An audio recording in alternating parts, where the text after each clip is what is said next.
Hi, my name is Brandon Haseman. I was 17 years old when I made the decision that would change my life forever. I was a senior at Sheldon High School and I was just like every other boy my age. I loved sports and I played baseball, basketball, football, wrestling, and ran track. I was always very athletic. I loved to skateboard, wakeboard, and swim in my free time. I played lots of video games and I had a large group of friends. I also had a very loving family and a girlfriend. My life was good, but I wasn't as happy as I appeared to be. I acted like everything was fine, but I had trouble opening up to people and battled depression.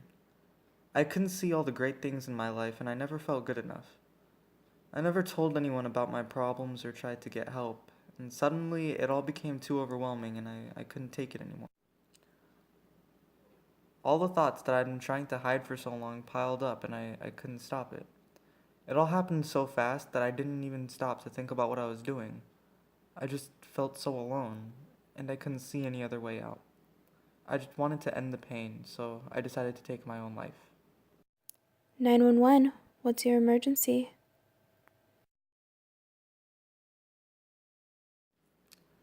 On December 12th, 2015, I attempted suicide.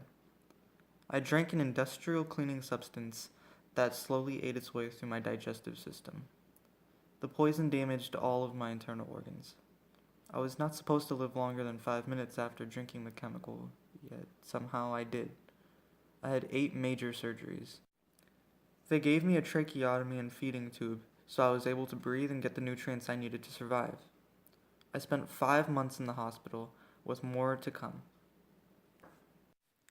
I caused so much pain to those around me, my family and friends.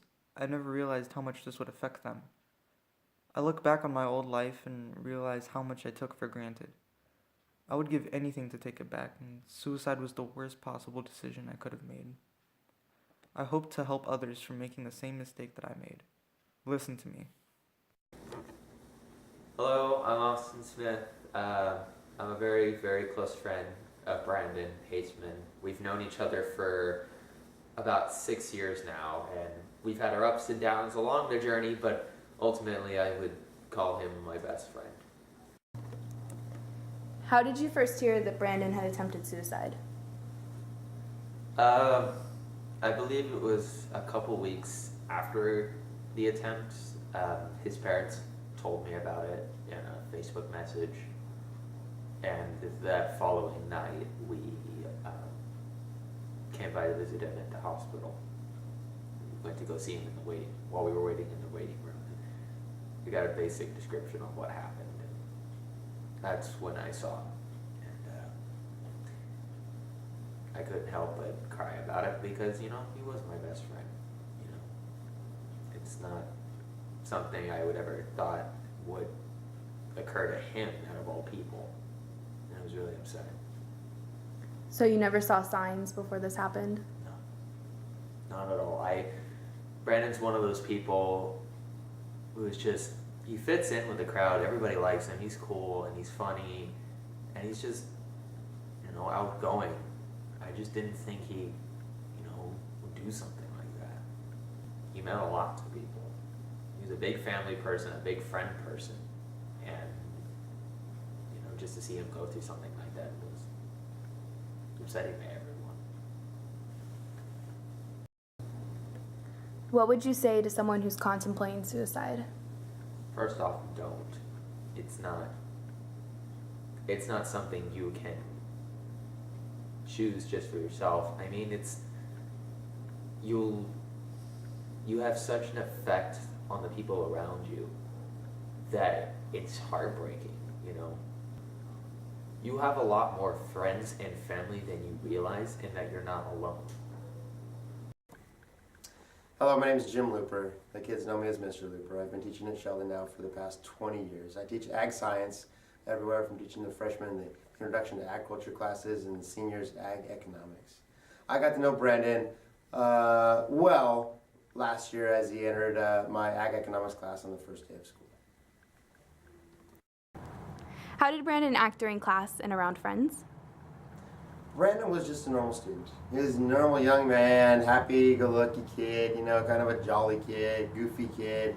He was just normal, and he blended in. He fit in with everybody. I remember we went outside for an activity and he laughed, he smiled, he had a good time. I never saw signs that he was down, depressed, suicidal. Remember we talked once, he was contemplating what he's going to do about his future, where he's going to work, what he's going to do after high school. And I really regret the fact that I never had a chance to really sit down and talk with him and get to know him more. Can you explain what effect Brandon's attempt had on you as a teacher and how it influenced the way you run your class? The first few days and weeks were challenging.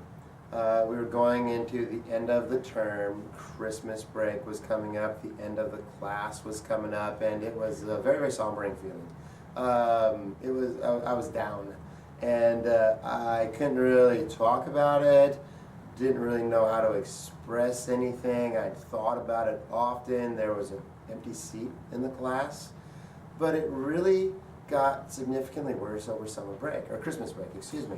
And as Christmas break went on, I kind of set a goal for myself. I said, I want to go see Brandon in the hospital. I'd drive by the hospital on the freeway and I'd think about it, and I didn't do it. I came back to school on a Monday. I couldn't function. I couldn't do what I was supposed to do. I was sitting at my computer. I had a meeting in a few minutes. I sent off an email and made a phone call and says, I'm leaving. Said, we have a meeting in a few minutes. I said, I just can't function. I can't think anymore. I drove to UC Davis. And when I went there,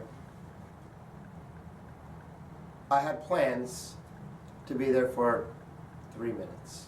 In fact, I parked in a parking spot that was limited on time. It might have been a 5-minute spot, a 10-minute spot. It was a don't park there for a long time spot. And I'm thinking, you know what, I'm going to be fine. I'm going to run up there. It's going to be awkward. I'm going to run up. I'm going to say to myself, I did it. I saw Brandon. I showed him that I cared about him. I'll give him a card. I'll be on my way. Didn't want to inconvenience him. I knew I had to get back to my day-to-day school responsibilities. As I was walking through the hospital, I was very tense. I don't do hospitals, I don't do medical stuff, I don't do blood, and I just kind of had my tunnel vision. And I come across Brandon's room at the end of the hallway, and I think to myself, I can't do this. I need to just drop it off with a nurse and turn and leave. What happens was I walk in and I see Brandon. When I saw Brandon, it did something to me. And I could see in his facial expression how glad he was to see me. As I walked in, he just wanted to embrace me and hold me. And I'm not that kind of a person. I'm a real kind of a germ freak. And I sat on the bed next to Brandon. And instantly, something changed. To where I didn't only not want to turn around and leave, I wanted to stay there. I wanted to stay there with the kid. I wanted to have dinner with him. I wanted to be there longer. Brendan made a huge impact on me, not that day, but in the sequence of events that happened. But that day was definitely a huge day for me. As I returned back to my classroom, I'd like to think I changed as a person. I'd like to think that Brendan's story and what I've experienced can help change students' lives, one way or another. But it all comes back to that day in the hospital with Brandon. Very powerful day. What advice would you give to someone who's contemplating suicide? Stop. Just stop and think. Give it 24 hours to think about what you're about to do. Think about the others involved, your family, your friend. What about the good thing that's going to happen down the road that you don't even know about? Stop and think about all the things you worried about 365 days ago. How big of an issue are they now? Where the future has so many things to offer that it's just devastating that for so many people, the future is not going to be available to them because they make a poor choice. Talk to people. Talk to your peers. your friends, your family, the ones that care about you most, the ones that can help you. Ask for help. I would like to say that if you're having some kind of a suicidal thought, please just stop. Hi, I'm Lisa Haseman, Brandon's mom. So when he first moved here, he was kind of destructive and we had some issues and stuff, and I think a lot of it kind of had to do with what he was going through and moving to a different area, all new people and everything. Then he got used to it, and he was great. Very social with everybody, and very helpful. Always trying to make everybody laugh and everybody happy. I guess all the while that we didn't know that he was hurting inside, because he never showed that part of everything. He did come to us a couple times, you know, emotional, crying and stuff, but nothing that any other kid doesn't do. So as far as Brandon and I's relationship, in the beginning it was a little difficult, and it took years, but we got to the point where, you know, the attachment was there and the mother-son bond was there. Is like I said, he was trying to make everybody happy and make everybody comfortable around him, laugh. It was great. He was a great teenager, and that's what I always told everybody. He was really, really good teenager, and we felt very lucky to have him. So December 12th, 2015, I was back in Wisconsin because my grandpa had passed away, and I get a call from Ron. And we didn't really know what was going on right at that point. He kind of knew, kind of told me that Brandon had drank pool shock. We didn't really understand right then why, but he was headed to the hospital in the ambulance. So I immediately got on the phone and got a plane ticket out the very next morning. Got to the hospital, I think, around 11. Didn't even get to see him. There was little hope at that time. But he pushed through, and he survived, and he made it, and he's strong, and we were in the hospital for 100 days in ICU for 2 months. Things happen. I always believe things happen for a reason, so everything happened the way it was supposed to, for whatever way our life is supposed to be. And we're just very grateful that Brandon's with us, and is healthy, and he's getting better. What would you say to someone who's contemplating suicide? I would say think about that. Don't do an impulse thing. There's always people out there to talk to. Even when you think that there's nobody out there, there's always somebody there. And you are loved way more than you think. And with Brandon, I believe that I don't think he knew how much he was loved and how much people cared for him. And then through all of this, I think he's seen how much people cared. So there's always somebody to talk to.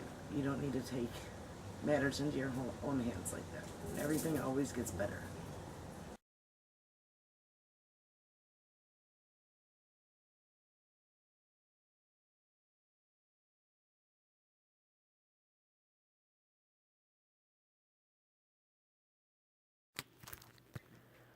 What would you say to someone who's contemplating suicide?